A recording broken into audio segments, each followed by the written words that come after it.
Vous avez sûrement dû voir ces photos circuler sur internet, dans lesquelles on voit des Américains poster leurs bulletins de vote dans la rue, dans des boîtes géantes publiques. Et sûrement que vous êtes demandé, mais pourquoi ils font ça et comment ça marche? Je vais vous expliquer. L'urne est exactement ce qu'elle semble être, une boîte dans laquelle les électeurs peuvent déposer leurs bulletins de vote par correspondance. Les ballots Dropbox sont collectés directement par des fonctionnaires électoraux qui sont ensuite transportés vers un centre de comptage ou de dépouillement supervisé.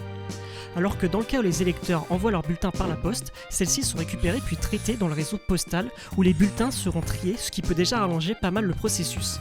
Après ça, les bulletins sont amenés au centre de dépouillement où ils passent par une vérification supplémentaire, comme la comparaison de la signature avec celle du fichier électoral. Leur but est de constituer une alternative à l'envoi des bulletins par le service postal américain, une méthode courante de vote aux États-Unis. Contrairement à ce qu'on pourrait penser, ces urnes ne sont pas nouvelles.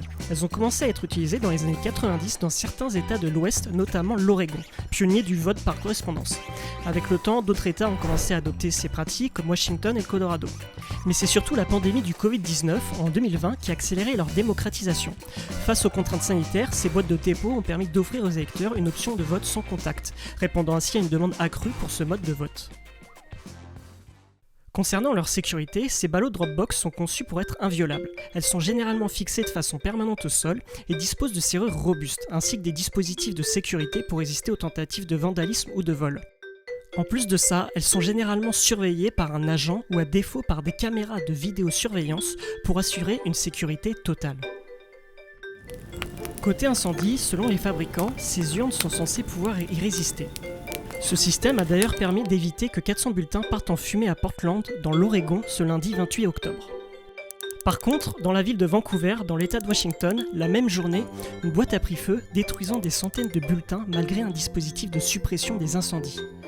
Donc bon, pas si résistant que ça finalement. Mais alors, quelles sont leurs conséquences sur les votants ? Déjà, de plus en plus de personnes y ont recours.